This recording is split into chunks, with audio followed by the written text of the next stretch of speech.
Պարոն Մարուկյան, ես երեկել էի գրել սրա մասին եւ ուզում եմ նորից կրկնել։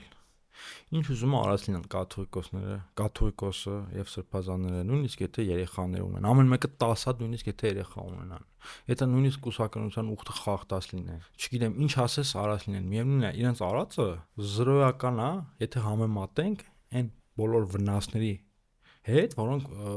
այն բոլոր հանցագործությունների հետ, որոնք Հայաստանի Հանրապետության եւ հայ ժողովրդի հանդեպ արել է Նիկոլ Փաշինյանը։ Բայց Նիկոլ Փաշինյանը ինչ ուխտ է urացել։ Ասեմ ամենակարևոր ուխտը, որն ա եղել, որ ինքը urացել է, Ղարաբաղի, Լեռնային Ղարաբաղի, Արցախի հարցով բանակցողի ուխտը։ Կառավարության ծրագիրը իր։ Այո, դա ինքը urացել է ծրագիր։ Հիմա որն է ավելի կարևոր։ Facebook-ում լուրեր դժոխքիցը շատ դիպոկ հումորային, հա, գրել էր։ Հիմա ինքը ասում է թողել մա հրապարակի ինքը կուսակրոնությունը խախտել է, թե չէ։ Ասում է, բա դու քիչ ես հրապարակում։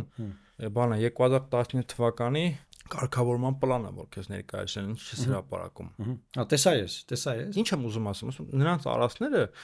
հասարակության վրա ներգործություն չեն ունեցել կամ ինչ որ աննշան, եկել այդ բոլոր մեղքերը հանցագործները եթե եղել են, մենք չգիտենք։ Դա եկեղեցու գործն են, բայց Նիկոլ Փաշինյանի գործած մեղքերը, Նիկոլ Փաշինյանի հանցագործությունները կոտրել են ոչ միայն մեր պետության ողնաշար, այլ նաև մեր ժողովրդի ողնաշարն են կոտրել, որոնք են այդ հանցագործությունները։ Ղարաբաղի հանձնում, բանակցային գործընթացի տապալում, պատերազմի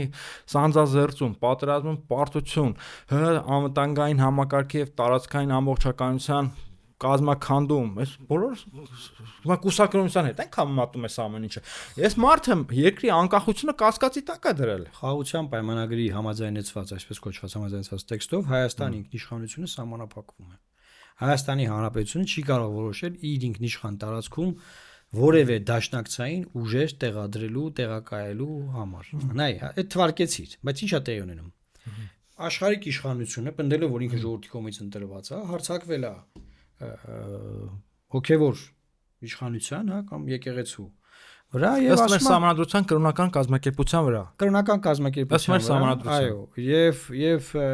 ես դա ինչ տանավ հետարքիր։ Եթե օրինակ պատկերացնենք գործող վարչապետը այս հայտարարություններն աներ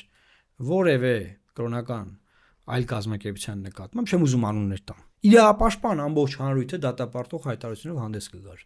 Այ հետարքիր բան ասա։ Բայց որ հայ առաքելական եկեղեցու այն հարձակվել, ոչ ոք չի դատապարտում։